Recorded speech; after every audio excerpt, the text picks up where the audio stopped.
This is a big event today, as the president is supposed to be honoring the legacy of Martin Luther King Jr. This couldn't come at a worse time for what he has said. How does the comments that he made behind closed doors, how does that, and actually, hold on, Carl, we're going to listen to the president, who's now at the White House. I want to thank Secretary Carson, along with Isaac Newton Ferris Jr., and the many distinguished guests for joining us here today. It's a great honor.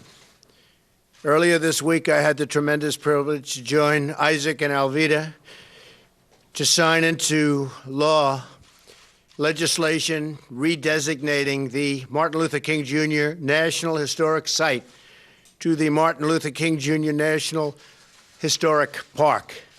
The new law expands the area protected and historic sites for the future. Generations of Americans are becoming so important, and this is a great honor for us and a great honor to Dr. King. Today we gather in the White House to honor the memory of a great American hero, the Reverend Dr. Martin Luther King Jr. On January 15th, 1929, Martin Luther King Jr. was born in Atlanta, Georgia. He would go on to change the course of human history. As a young man, Dr. King decided to follow the calling of his father and grandfather to become a Christian pastor. He would later write that it was quite easy for me to think of a God of love, mainly because I grew up in a family where love was central. That is what Reverend King preached all of his life: love. Love for each other, for neighbors, and for our fellow Americans. Dr. King's faith and his love for humanity led him and so many other heroes to courageously stand up for civil rights of African Americans. Through his bravery and sacrifice, Dr. King opened the eyes and lifted the conscience of our nation. He stirred the hearts of our people to recognize the dignity written in every human soul. Today we celebrate Dr. King for standing up for the self-evident truth Americans hold so dear, that no matter what the color of our skin or the place of our birth, we are all created equal by God. This April, we will mark a half century since Reverend King was so cruelly taken from us by an assassin's bullet. But while Dr. King is no longer with us, his words and his vision only grow stronger through time. Today we mourn his loss, we celebrate his legacy, and we pledge to fight for his dream of equality, freedom, justice, and peace. I will now sign the proclamation making January 15th, 2018, the Martin Luther King Jr. federal holiday, and encourage all Americans to observe this day with acts of civic work and community service in honor of Dr. King's extraordinary life, and it was extraordinary indeed, and his great legacy. Thank you. God bless you all, and God bless America. And with that, I'd like to ask a great friend of mine, Secretary Carson, for remarks. Then we're going to be signing the very important proclamation. Thank you very much. Ben? Thank you, Mr. President. It's an honor to be here today, celebrating this solemn occasion. And I thank you for signing legislation to designate the birthplace, church, and tomb of Dr. Martin Luther King as a National Historic Park. His monumental struggle for civil rights earned these places in his life, faith, and death the same honor as Mount Vernon and that famous humble log cabin in Illinois. This April, we will observe the 50th anniversary of Dr. King's assassination. I remember so vividly that day as a high school student in Detroit. Far from silencing his dream, death wrought him immortal in the American heart. His message of equality, justice, and the common dignity of man resounds today, urgently needed to heal the divisions of our age. Today we honor the legacy of the man who marched on Washington for jobs and freedom, achieving both for millions of Americans of all races and backgrounds. But his legacy also calls us to remember where these ideas, equality, freedom, liberty, get their power. Our good efforts alone are not enough to lend them meaning. For by what shall I be called equal to another man? It cannot be by wealth, for there will always be one richer than me.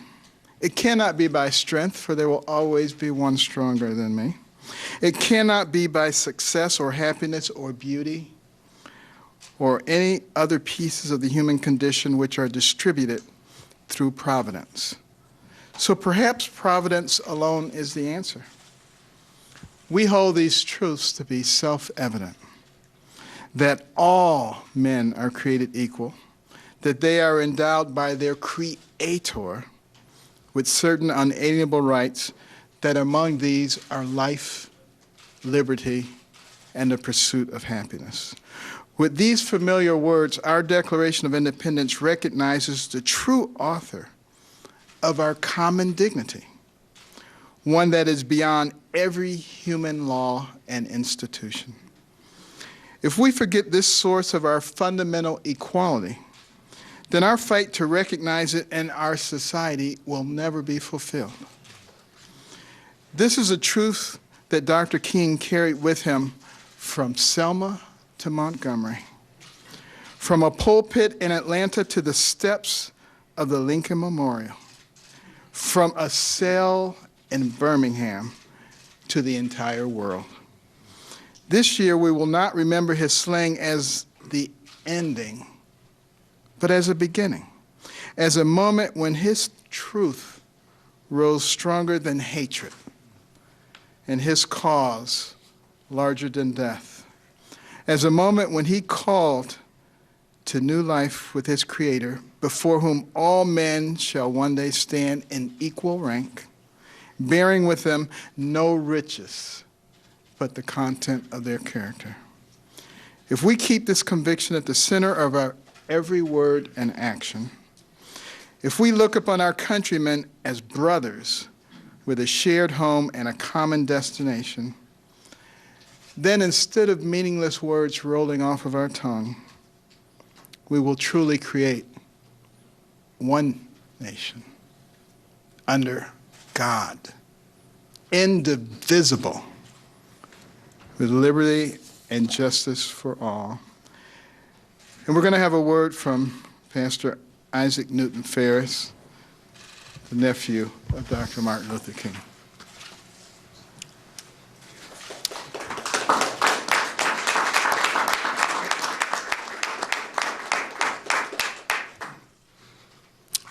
President Trump, Vice President Pence, and to all assembled here.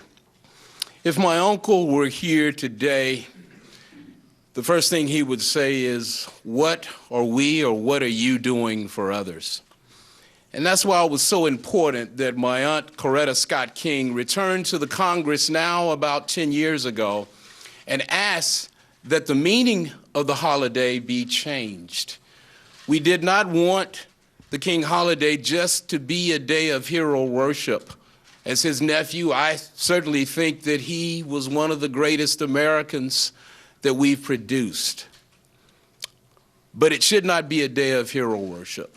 And that's why the Congress agreed with my aunt and also made it a day of service.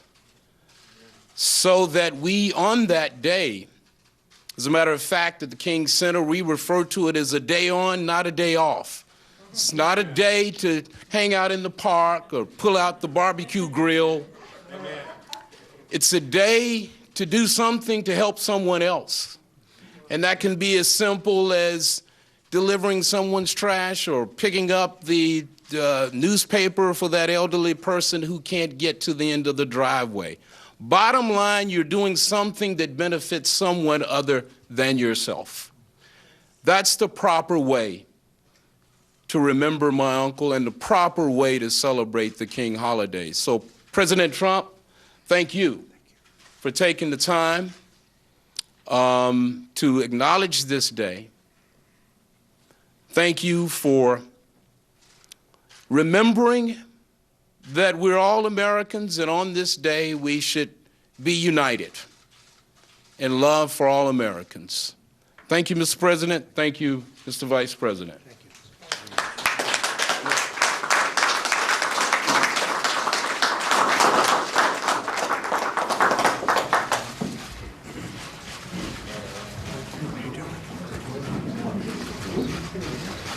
This is a great, it's an important day, Martin Luther King Jr.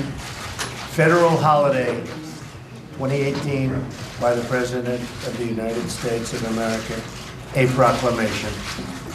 Congratulations to him and to everybody. Thank you, Mr. President. Thank you.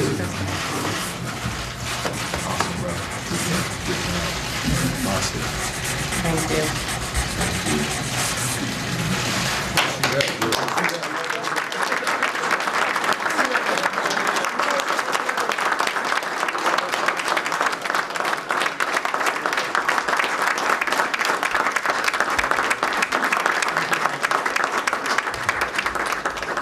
Mr. President, will you give an apology for the statement yesterday? Mr. President, did you refer to African Asians? You sort of shitholes Mr. President, are you a racist? Mr. President, will you respond to these serious questions about your statement, sir? No, Mr. President, I'm talking to the President, not you, sir. Mr. President, are you a racist?